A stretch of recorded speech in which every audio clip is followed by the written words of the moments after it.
Vamos a continuar con la siguiente conferencia, disculpen las incidencias, y lo hacemos con Hermenegildo López González. Corta eso.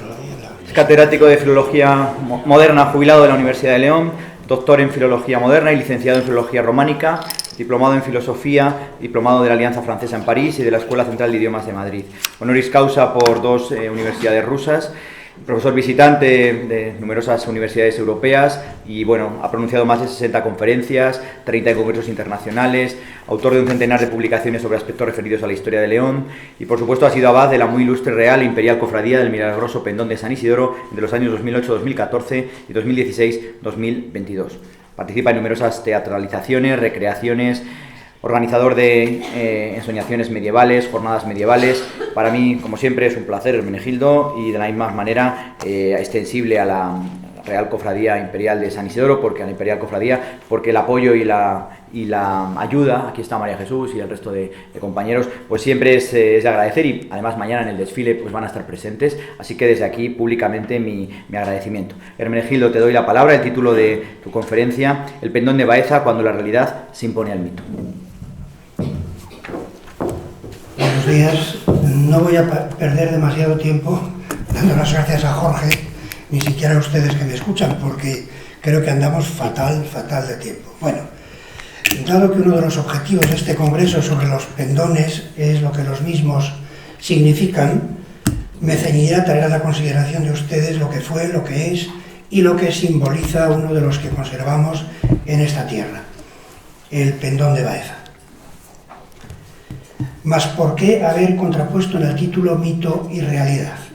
Sencillamente porque estamos ante uno de los emblemas, estandartes o pendones calificados de históricos, y por lo tanto mucho se ha escrito y se ha debatido sobre el mismo. Para circunscribir los hechos y la aparición del propio pendón, propongo acercarnos en primer lugar al marco temporal de lo que podríamos considerar como el nacimiento del mito. Para ello hay que situarse a mediados del siglo XIII. A ver si soy capaz de pasarla. Sí, ¿verdad? Alfonso, el VII de este reino de León, ha conseguido el objetivo largamente acariciado por sus antepasados, ser coronado en León el día 26 de mayo de 1137, emperador de toda Hispania. A partir de ese momento comienza una dura y larga campaña de conquistas en el sur. Ciudades tan importantes como Córdoba, Jaén o Coria caen, por no citar más que algunas, aunque sin menospreciar otras como Andújar, por ejemplo, donde según las crónicas aseguran se produjeron los más duros enfrentamientos. Centremos aún más el contenido histórico. Recordemos que en 1146 fue cuando, con las bendiciones del Papa Eugenio III y en forma de cruzada, Alfonso comienza la campaña para conquistar Almería, lugar de penetración de nuevas oleadas de enemigos. Hay que decir también que nos encontramos en plena predicación de la Segunda Cruzada. El 24 de abril de 1147, el Papa Eugenio se encuentra en París para bendecir la partida de esta y asistir al capítulo general de la Orden del Temple, en el que se les concede el derecho a llevar permanentemente la cruz paté roja en su indumentaria. Año convulso, este de 1147, y que sin duda influirá en decisiones que nos atañen directamente. Pero volviendo a nuestro Alfonso, digamos que con la ayuda de caballeros llegados del resto de los reinos y hasta con la colaboración de la Armada genovesa, consigue conquistar Almería. Alcanzar, por ejemplo, la alcazaba de la misma no debió resultar nada fácil, pero lo que hay de cierto es que la ciudad cae en octubre de dicho año. Antes, sin embargo, se ha producido ya la toma de Baeza, origen, según se afirma, de la Imperial Cofradía y de su pendón. Y aquí es donde comienzan a aparecerle flecos a la historia, que está contada dependiendo, en eso el mundo no ha cambiado nada, claro, de los diferentes cronistas y de los intereses de sus señores. En la crónica Adefonsi Imperatoris se hace una simple reseña de la conquista de Baeza en estos términos, obviamente resumidos. Otra noble ciudad que tiene por nombre Baeza dobla la cerviz y se alegra de entregarse ya que no puede rebelarse.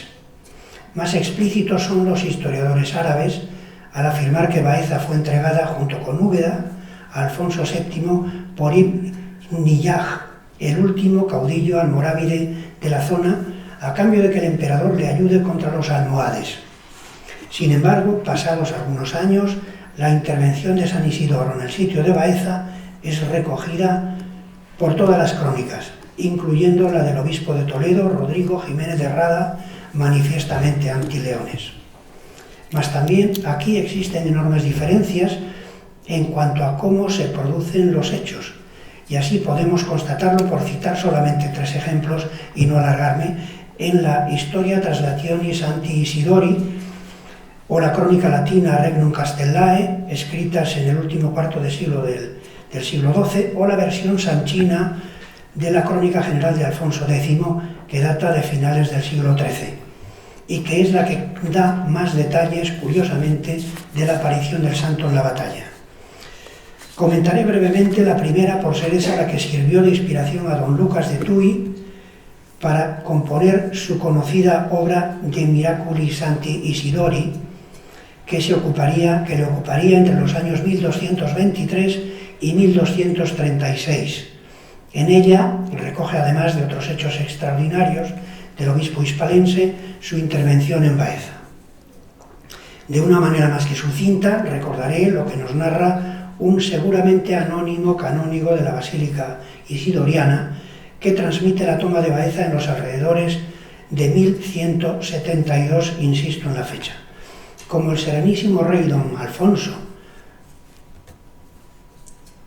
procurase gobernar su reino santamente y ensanchar los límites de la fe católica, vino con unos caballeros a poner cerco sobre la ciudad de Baeza, y como los moros de las ciudades cercanas lo supieran, se juntaron para destruir el real del católico príncipe. No miren tanto la diapositiva, que es para después, es por asociar. Es por asociarlo y por ponerles en situación. Y como los moros de las ciudades cercanas lo supiesen, se juntaron para destruir el real del católico príncipe. Y viendo el noble rey que a él y los suyos no podían resistir el ímpetu de los contrarios, comenzaron a llamar en su ayuda a Dios nuestro Señor, y sucedió que estando el rey en la tienda, vínole un poco de sueño y aparecióle un varón muy honrado, vestido como obispo, y cerca de él venía una mano, la cual tenía una espada de fuego, y llegando junto al rey comenzó a fablar diciéndole: «Oh Alfonso, ¿por qué dudas? Te digo que todas las cosas son posibles a Jesucristo, y te digo más, ¿ves esa multitud de moros? En amaneciendo, así como el humo, desaparecerán». Díjole entonces el rey: «Oh Padre muy santo, ¿quién eres tú y de qué me hablas?». Respondióle luego y dijo: «Yo soy Isidoro, sucesor del apóstol Santiago». Ahora empieza a explicarse ya. «Por gracia y predicación, esta mano derecha que va conmigo es la del mismo apóstol». Y dichas estas palabras, desapareció la visión. Recordó el rey la visión e hizo llamar a obispos, condes y caballeros para contársela, y algunos de ellos, emocionados, le dijeron al monarca: «Señor, pues que así es, si pluguiese a vuestra majestad, ordenemos una confraternidad de caballeros en honor de San Isidoro». Y plugo mucho a todos. Y luego allí ordenaron su compañía de San Isidoro, y la firmaron y juraron, y en señal de hermanos se dieron el beso de la paz. Termina la cita. Sin embargo, como hemos arriba significado, no podemos dejar de señalar que se pueden apreciar en esta afirmación tradicionalmente aceptada una serie de dudas.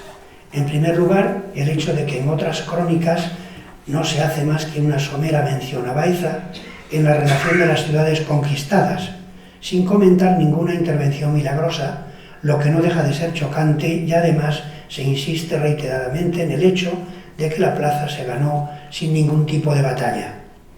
Dicho de otro modo, el relato hagiográfico de los hechos acaecidos en esta campaña en torno a Baeza surgiría no en el propio cerco, sino una vez regresadas las tropas a la urbe regia y por intereses derivados de la propia existencia aquí de un emperador.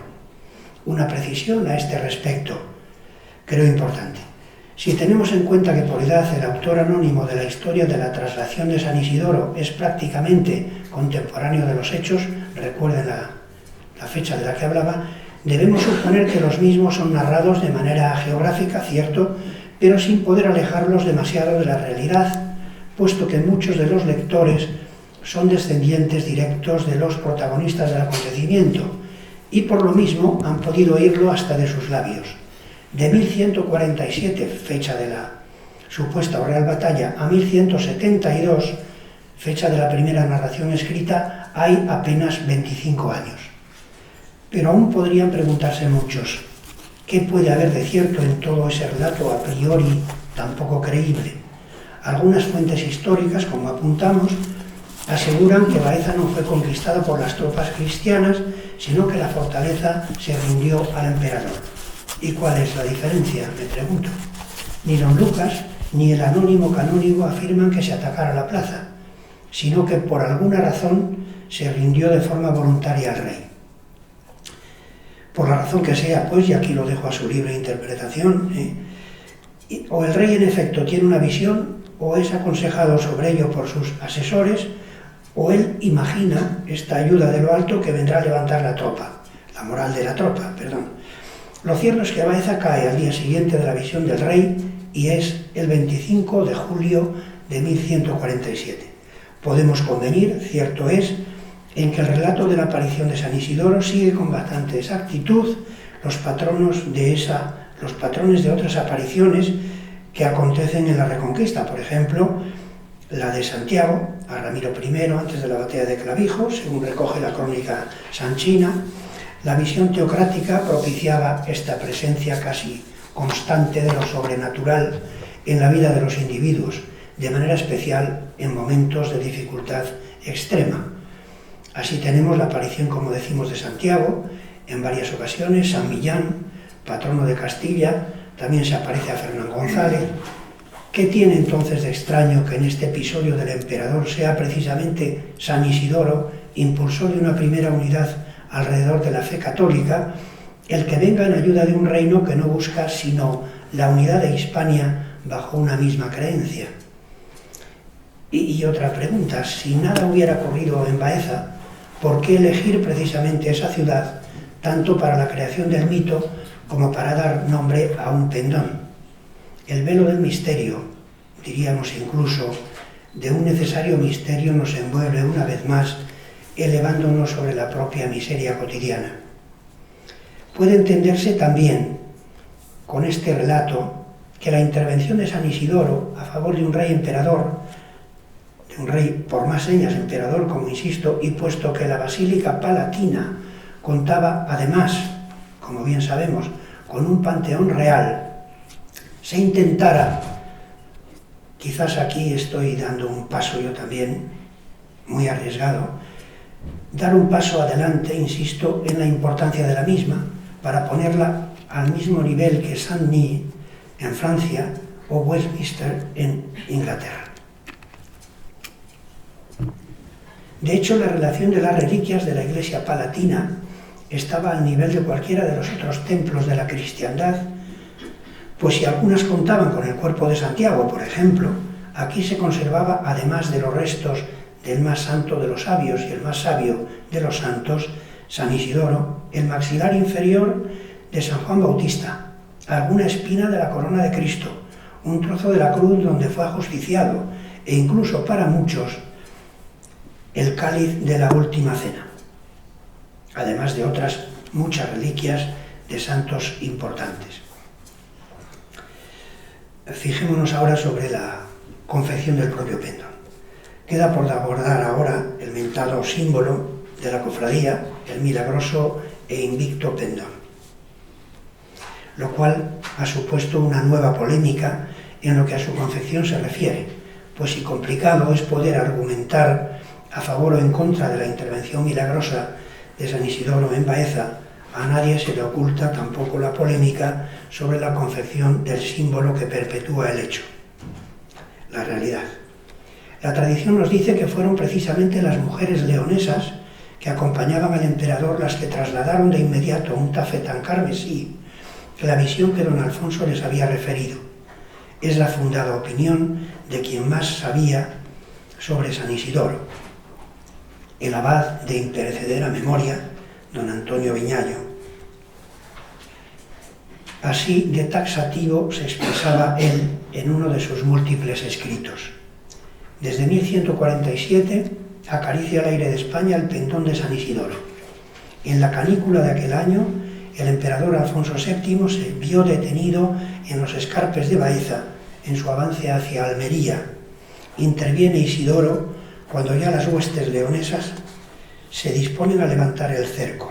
Fruto y recuerdo de esta intervención es la efigie del santo, caballero sobre caballo tendido a galope.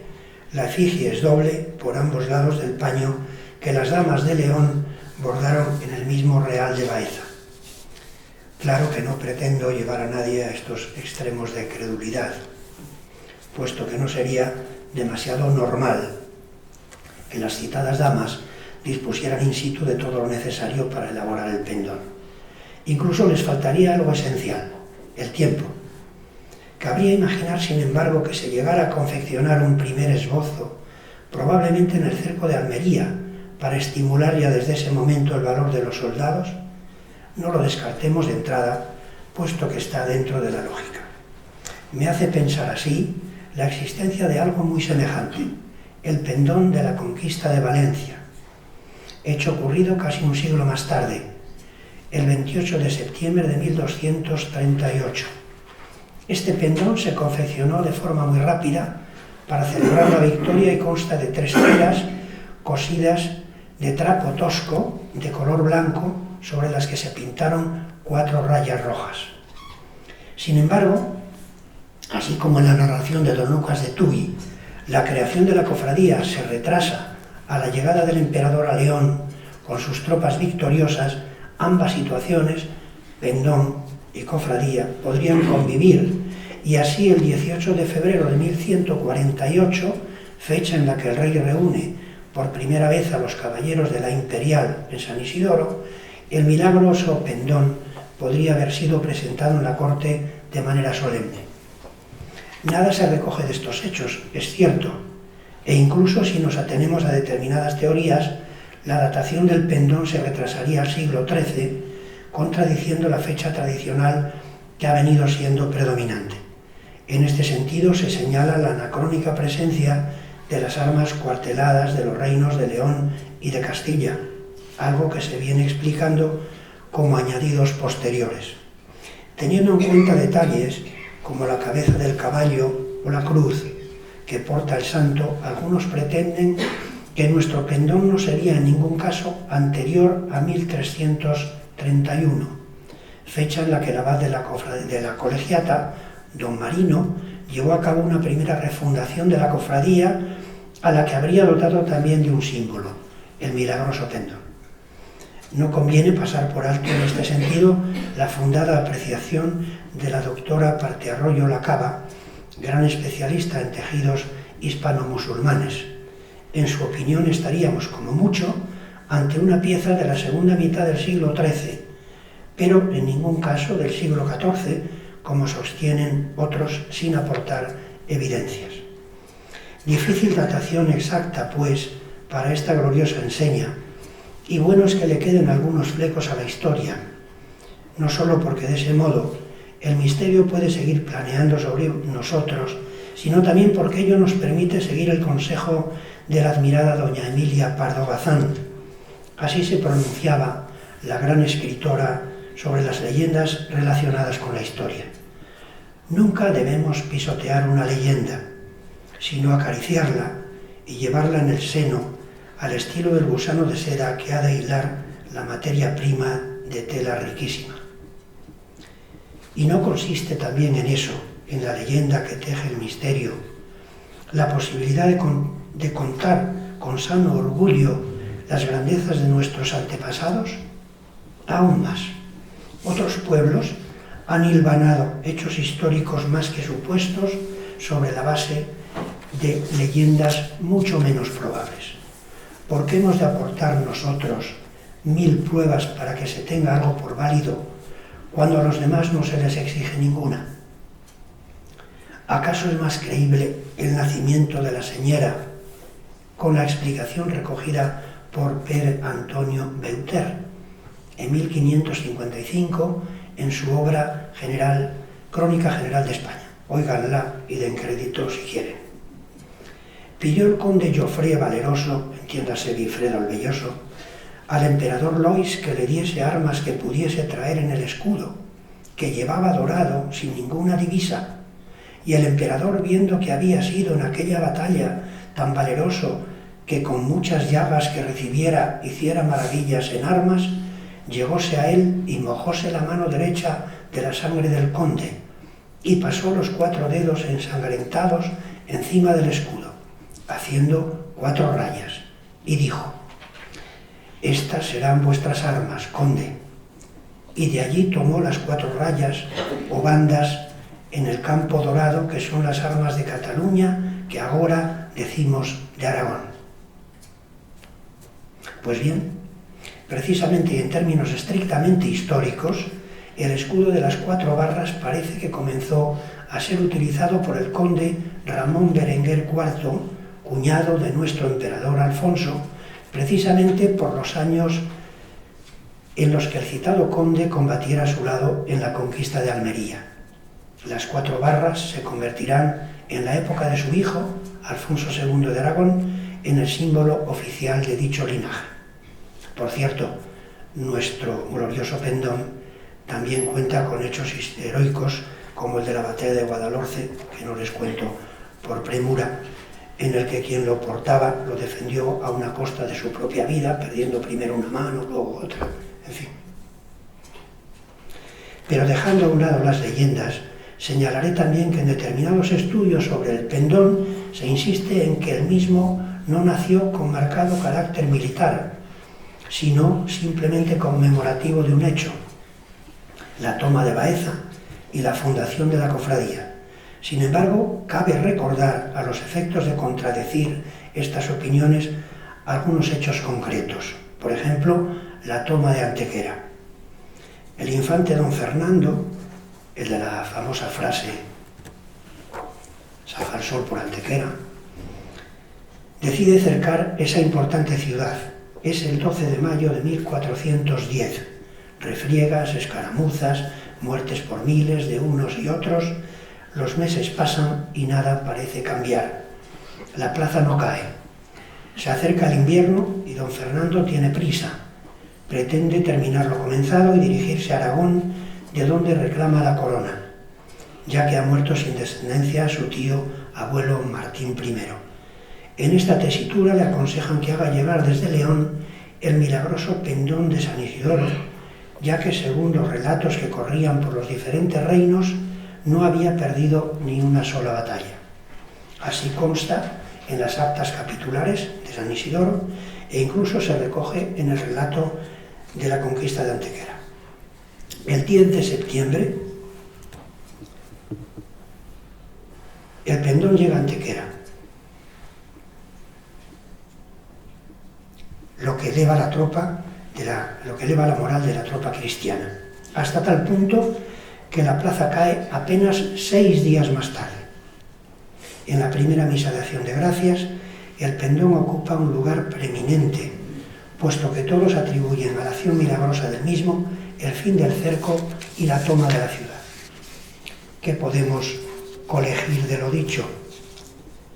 Si el pendón no hubiera gozado ya entonces de fama de milagroso, ¿qué razón había para reclamarlo desde tan lejos? Si para la época ya había algunos, incluso mucho más cercanos, como el pendón de San Fernando, en Sevilla. De Antequera a León, por las rutas actuales, hay más de 800 kilómetros y podemos imaginar la dificultad del traslado en aquellos momentos. Ello nos lleva a afirmar también que, dada su carga simbólica, venía siendo utilizado ya desde antiguo, 2 siglos quizá, para acompañar a los ejércitos cristianos, especialmente al leonés, en las batallas más importantes. Quien mejor conociera cuanto tiene alguna relación con San Isidoro y la Real Basílica, don Antonio Viñallo, a quien he hecho alusión ya, siempre sostuvo que el milagroso pendón había ondeado victorioso además en la toma de Sevilla, que se desarrolló entre agosto de 1247 y noviembre de 1248.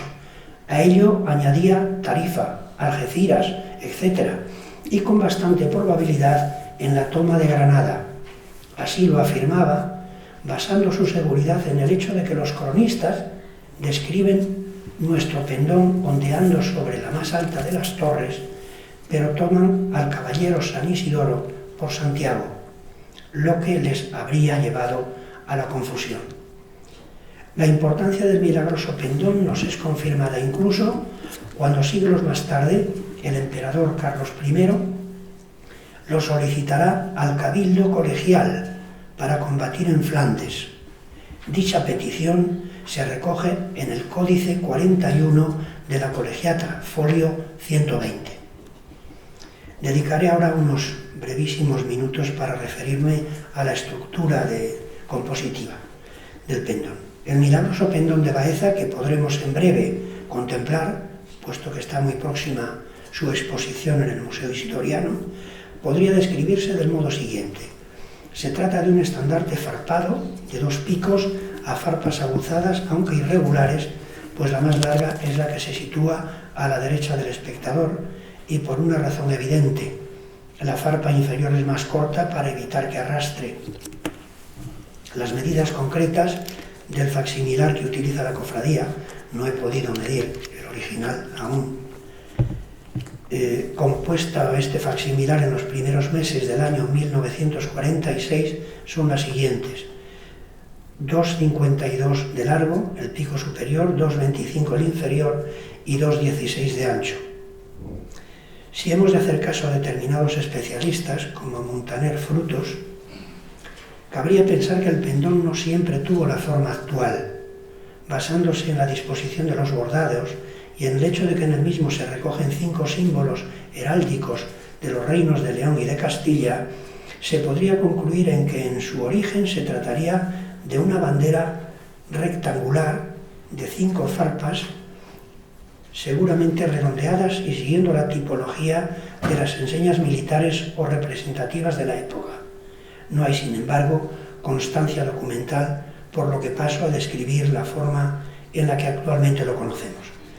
Sobre una tela de damasco rojo carmesí, lleva bordado en la mayor parte del centro un obispo vestido de pontifical, con espada en una mano y cruz en la otra, que asimismo sujeta las riendas del corcel. A su derecha se encuentra un escudo cuartelado con las armas de León y de Castilla en la esquina superior derecha. En la esquina superior derecha, aparece una mano empuñando una espada que sale de unas nubes, que es la representación de Santiago, que intervendría también en la toma de Baeza ocurrida en el día de su fiesta, como dije. Por último, a lo largo del lado izquierdo, donde se dispone el tubo para introducir el mástil, se muestran 3 castillos y 2 leones rampantes intercalados, probablemente, como decíamos, más recientes en el tiempo. Y ya termino, puesto que me han dado muy poco tiempo. En lo alto del milagroso pendón, además de una cruz y en lugar de una capelina, seguramente para premiar su trayectoria, su significado y su importancia, lucen, además de un lazo inmaculista, 3 medallas de oro. La de Baeza, su origen; la de León, su sede desde siempre; y la de Villalangos, lugar de la batalla del mismo nombre en la que estuvo a punto de perecer el entonces infante Alfonso. No descartamos alguna más.